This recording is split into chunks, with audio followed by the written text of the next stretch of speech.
በዜናዎች ላይ፣ በፖለቲካ ክርክሮች ወይም በኢኮኖሚ ትንታኔዎች ላይ ጂዲፒ ወይም የሀገር ውስጥ ጠቅላላ ምርት የሚለውን ቃል በተደጋጋሚ ሰምታችሁ ይሆናል። ዘንድሮ የሀገሪቱ ጂዲፒ በስንት ፐርሰንት አደገ ይባላል። ግን ለመሆኑ ይህ ጂዲፒ የሚባለው ነገር በትክክል ምንድን ነው? በእኛ በዕለት ተዕለት ሕይወታችንስ ላይ ምን ተጽዕኖ አለው? ዛሬ በዚህ ቪዲዮ የኢኮኖሚ ባለሙያ መሆን ሳያስፈልጋችሁ ጂዲፒ ምን እንደሆነ በግልጽና በምሳሌዎች እንመራመራለን።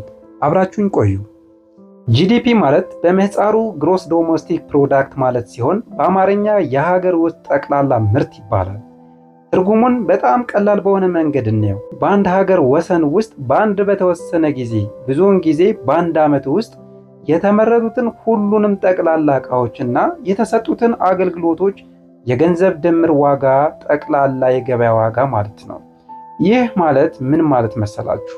በሀገሪቱ ውስጥ የተመረተው እያንዳንዱ ዳቦ፣ የተሰፋው እያንዳንዱ ልብስ፣ የተገነባው ቤት የመሳሰሉት እንዲሁም የሚሰጡ አገልግሎቶች ለምሳሌ የባንክ ሰራተኛው የሚሰጠው አገልግሎት፣ የሐኪሙ ሕክምና፣ የትራንስፖርት ወይም የሹፌሩ አገልግሎት ሁሉንም አንድ ላይ አውጥተን በገንዘብ ስንመታውን የምናገኘው ቁጥር ጂዲፒ ይባላል። ጂዲፒ እንዴት ይሰላል? ኢኮኖሚስቶች የሀገርን ጂዲፒ ለማስላት ብዙ ጊዜ የሚጠቀሙት ቀመር አላቸው። ኢኮኖሚውን እንደ አንድ ትልቅ ኬክ ብናስበው ይህ ኬክ በአራት ዋና ዋና ክፍሎች የተሰራ ነው። አንደኛ የግል ፍጆታ ወይም ኮንሳምፕሽን የምንለው ፓርት፣ እኔና እናንተ በየቀኑ ለምግብ፣ ለልብስ፣ ለቤት ኪራይ፣ ለነዳጅና ለተለያዩ አገልግሎቶች የምናወጣው ወጪ ነው። ይህ የኢኮኖሚው ትልቁ ክፍል ነው።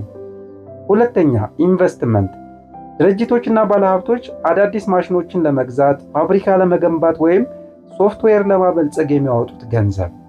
ሶስተኛው ፓርት የመንግስት ወጪ ወይም ገቨርንመንት ስፔንዲንግ፣ መንግስት ለደሞዝ፣ ለትምህርት ቤቶች፣ ለሆስፒታሎች፣ ለሰላምና ደህንነት እንዲሁም ለረጅም መንገድ ግንባታዎች የሚያወጣው ወጪ ወይም ገቨርንመንት ኤክስፔንዲቸር ይባላል። አራተኛው ፓርት የተጣራ የውጭ ንግድ ኔት ኤክስፖርት። ኔት ኤክስፖርት ለማግኘት ሀገሪቱ ወደ ውጭ የላከቻቸው ሲቀነስ ከውጭ ያስመጣቻቸው ወይም ኢምፖርት ያስደረገቻቸው ተቀንሶ ኔት ኤክስፖርትን ይሰጠናል። ወደ ውጭ የምንልከው ከበለጠ ለጂዲፒያችን መደመር ነው። ከውጭ የምናስገባው ከበለጠ ደግሞ መቀነስ ይሆናል። የጂዲፒ አይነቶች፣ ሁለት የጂዲፒ አይነቶች አሉ። ሪል ጂዲፒ ኤንድ ኖሚናል ጂዲፒ በመባል ይታወቃሉ። እዚህ ጋር ግን አንድ መታወቅ ያለበት ወጥመድ አለ። በዋጋ መናር ወይም በኢንፍሌሽን ምክንያት ብቻ የዕቃዎች ዋጋ ሊጨምር ይችላል። ለምሳሌ በአንድ ሀገር ባለፈው ዓመት 10 ዳቦ ተመርቶ በአጠቃላይ 100 ብር ቢሸጥ ዘንድሮም ያው 10 ዳቦ ተመርቶ ግን በዋጋ መናር ምክንያት 200 ብር ቢሸጥ የሀገሪቱ ምርት አላደገም፣ ዋጋው ነው የጨመረው።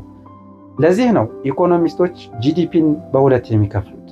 አንደኛው ኖሚናል ጂዲፒ። ኖሚናል ጂዲፒ የዋጋ ግሽበትን ሳያካትት አሁን ባለው የገበያ ዋጋ ብቻ የሚሰላ ነው። ሪል ጂዲፒ የዋጋ ግሽበትን ወይም ኢንፍሌሽንን ቀንሶ በትክክል የምርቱን እድገት ብቻ የሚያሳይ የሀገር ኢኮኖሚ አደገ የሚባለው ይህ ሪል ጂዲፒ ሲጨምር ብቻ ነው። ጂዲፒ ለምን ያስፈልጋል? ለመሆኑ ይሄ ቁጥር ለእኔና ለእናንተ ምን ትርጉም አለው? አንደኛ የሥራ ዕድል። ጂዲፒ እያደገ ሲሄድ ኩባንያዎች፣ ፋብሪካዎች ምርት እየጨመሩ ነው ማለት ነው። ምርት ለመጨመር ደግሞ አዳዲስ ሰራተኞችን ይቀጥራሉ። ስለዚህ የጂዲፒ እድገት አዳዲስ የሥራ ዕድሎችን ይፈጥራል። ሁለተኛ የኑሮ ደረጃ። ጂዲፒ ፐር ካፒታል ሲባል ሰምታችሁ ይሆናል። ጠቅላላ የሀገሪቱን ጂዲፒ ለህዝብ ብዛት ስናካፍለው የነፍስ ወከፍ ጂዲፒ ይባላል። ይህም በአማካኝ የአንድ ዜጋ ገቢ ምን ያህል እንደሆነ ፍንጭ ይሰጠናል። ሶስተኛ የመዋለ ንዋይ ፍሰት። የሀገር ጂዲፒ ጤናማ እድገት ካሳየ የሀገር ውስጥም ሆነ የውጭ ሀገር ባለሀብቶች በዚያ ሀገር ላይ ኢንቨስት ለማድረግ አዳዲስ ቢዝነሶችን ለመክፈትና የፋይናንስ ስርዓቱን ለማመንጨት ይበረታታሉ። በአጠቃላይ ባጭሩ ጂዲፒ ማለት የአንድ ሀገር ኢኮኖሚ ምን ያህል ትልቅ እንደሆነ፣ እየወፈረ ወይስ እየቀጠነ እንደሆነ የሚለካበት የኢኮኖሚ ሚዛን ነው። እርግጥ ነው ጂዲፒ የሰዎችን ደስታ፣ የጤና ጥራት ወይም የተፈጥሮ መበከልን አይለካም። ነገር ግን የሀገርን ቁሳዊ አቅም ለማወቅ ተመራጩ መለኪያ ነው። የዛሬው ቪዲዮ ስለ ጂዲፒ ግልጽ ግንዛቤ እንደሰጣችሁ ተስፋ አደርጋለሁ። እናንተስ ምን ታስባላችሁ? የአንድ ሀገር እድገት ከጂዲፒ ውጪ በምን ቢለካ የተሻለ ይመስላችኋል? ሀሳባችሁን ኮሜንት ላይ አስፍሩልኝ። ቪዲዮውን ከወደዳችሁት ላይክ፣ ሼር፣ ሳብስክራይብ ማድረጋችሁን እንዳትረሱ። ለሌሎች እንዲደርስ ሼር ማድረግና አዳዲስ ጠቃሚ ቪዲዮዎች ሲወጡ እንዳያመልጣችሁ ቻናሉን ሰብስክራይብ ማድረግ እንዳትረሱ። በሚቀጥለው ቪዲዮ እስክንገናኝ ሰላም ቆዩ።